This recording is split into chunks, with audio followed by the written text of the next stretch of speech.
I'm Jerry Purvis with StarHerald.com, and our guest today is Carmen Trevino, Family Stabilization Manager with Community Action Partnership of Western Nebraska, CAP1. Thank you for joining us today, Carmen. Well, thank you for having me. Okay. First off, tell us a little bit about your work with CAP1. Well, as you said, I am the Family Stabilization Manager, and I'm also the central navigator of community response dollars that we have available to us. So I oversee our emergency services department, and what that consists of is working with families one-on-one who have emergency needs. We have a food pantry, we have emergency assistance that we can sometimes provide rent and utility assistance, prescription assistance, gasoline assistance to get to medical appointments, and a variety of other things. And then we also have our community response dollars, and those dollars are private dollars that allow us to help individuals with all of those things, as well as other things that sometimes aren't available to individuals who come in here and have various needs. We also provide income tax assistance free of charge for those who are income eligible. Right now we have a very large holiday food and gift program in place. We are also spearheading the Red Kettle campaign for Salvation Army. So we have a backpack program as well for back to school. So we're really busy all year long. It's a broad term, but family stabilization. Could you define that and why it's important to the community? Certainly. We work with families one-on-one when they come in and have emergency needs. We try to help them become stabilized in their day-to-day living before we look at long-range goals that they may have. So before someone can go out and apply for gainful employment, if they're homeless, that just doesn't work. So we try to help them look for housing, try and help them get in, apply for services that they might be eligible for that maybe we don't have available, like SNAP, low-income energy assistance, things like that, Medicaid. So there are other things that folks out there oftentimes do not know that they could be eligible for. We help them to become stabilized in their everyday life and then move forward from there, trying to help them so that they're not continuing to need assistance ongoing. How do you work with other community groups to assure that people are getting the help that they need? Well, we work very closely with a lot of agencies, and in that we make lots of referrals, we receive lots of referrals. Of course, we have our health center, and so we connect families to as many places as we can, and then our staff works with them ongoing on the goals that they choose. Okay, what are some of the programs that you conduct during the holiday season? The Bell Ringers is one of them, of course. The Bell Ringers is one of them, yes. And our holiday food and gift program, which is a huge project, beginning the first Monday in October through generally the Wednesday before Thanksgiving. Then what we do is people who need extra help during the holiday season can come in, fill out an application, bring proof of income for everyone in the household, and then we review all those applications. If they are eligible, which generally most everybody is that comes in, then we put them on a list. I have a variety of sponsors that contact me each year, various churches, civic organizations, private individuals, the hospital for one. They will contact me and ask me for names of families or children because some provide food, some provide gifts, and some do both. So it's quite a task to put those all together to ensure that everybody is on a list, but also that we have no duplications. Are there specific times of year when some of your services, like the food pantry, are more used than other times of year? There are, of course, at the end of every month when SNAP benefits have been depleted, we see a lot of use then. In the winter time, when there are folks who have been laid off from their jobs, especially if they're seasonal workers, we have a lot of traffic then. But typically year-round, our pantry is available Monday through Friday during the time that we're open for people to come in and utilize that service. So do you see more needs during the holiday season, or is it just more visible at this time of year? I think we do see more need. We have many families who struggle pretty much all year, but only come in during the holiday season to apply for the extra help that is provided to them. And, you know, I give them lots of praise for that, because we see the kind of income that people bring in, and it is very minimal. And, you know, to try and manage on what they take in with their families is pretty tough sometimes. But we do have those folks who only come in during that time. So, you know, I think that says a lot for their character. Another program that you've recently assumed responsibility for is the area's homeless program. Can you tell us more about that and how it's been going so far?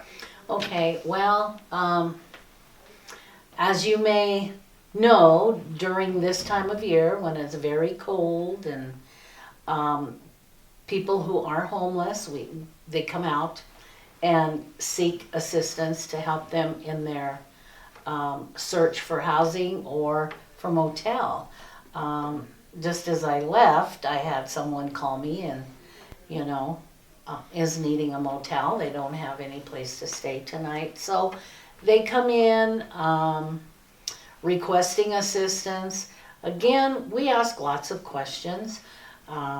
We try and figure out ways and help them figure out ways that they can sustain other than in motels. We have our diversion tactics, and we use those to try and see what else is available for them that maybe they don't realize is available. Our homeless dollars, especially at this time of the year, go very, very quickly. And so we're more than, I think, 3/4 of the way using those dollars.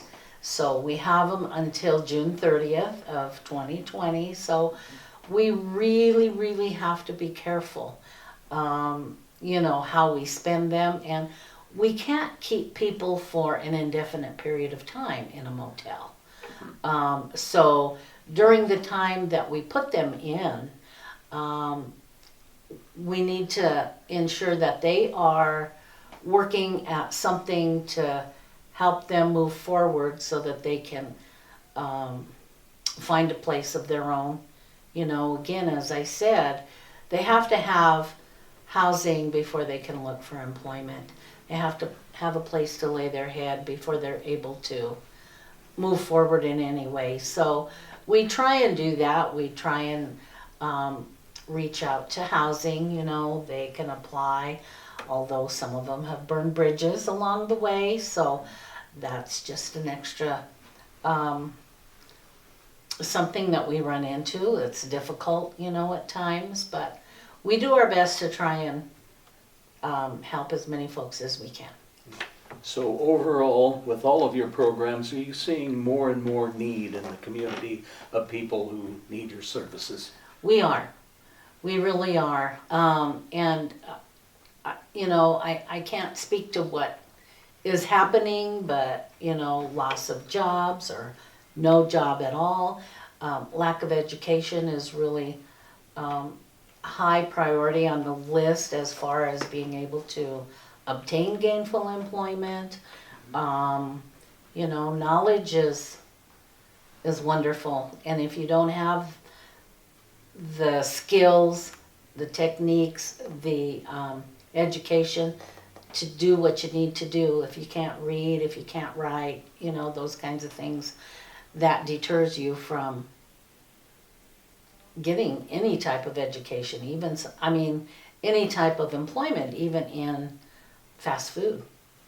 So we do see people every day that, we discuss the situations among ourselves in our own department, and it sometimes we're in disbelief as to the ways in which people survive.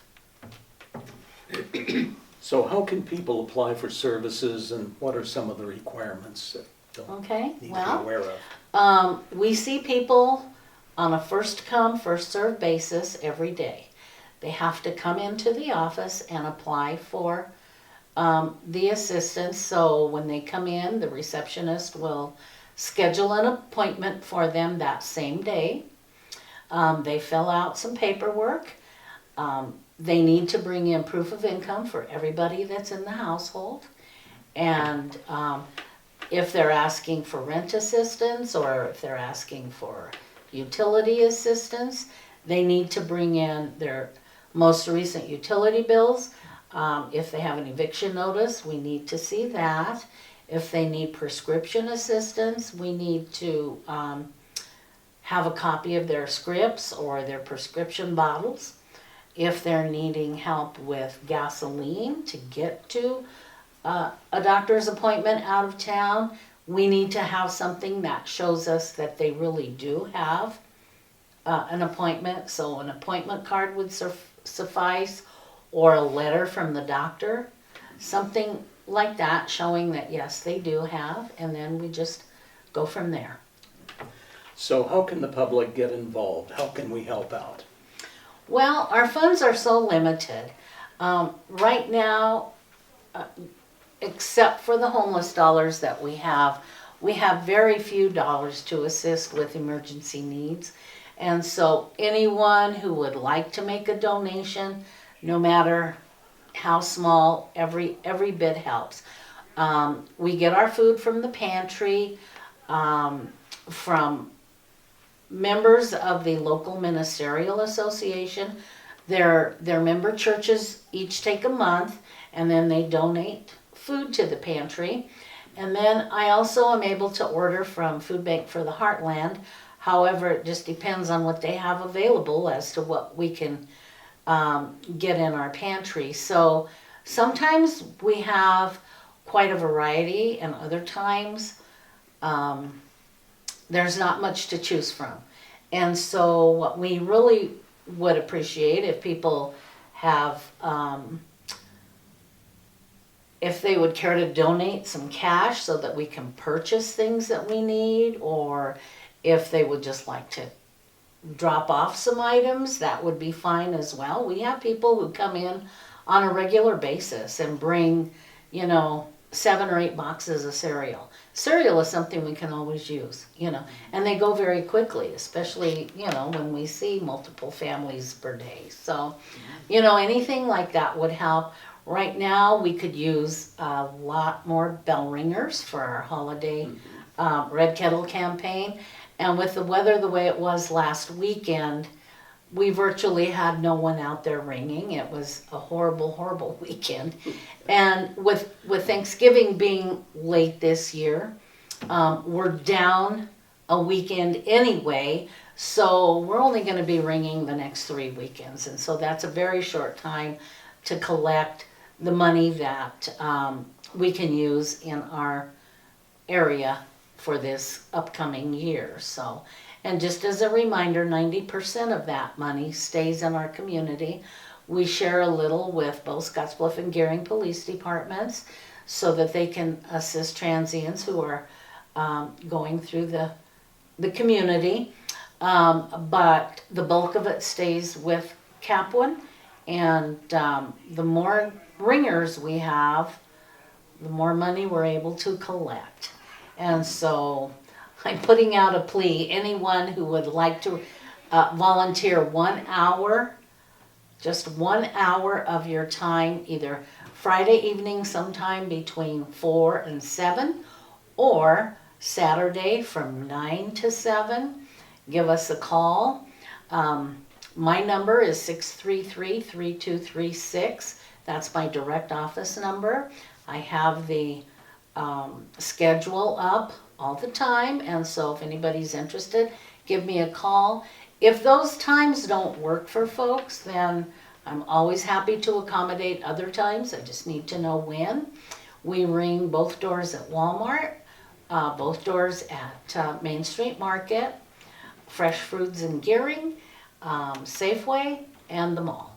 So there's quite a variety indoors, and so yes, please give us a call. Okay.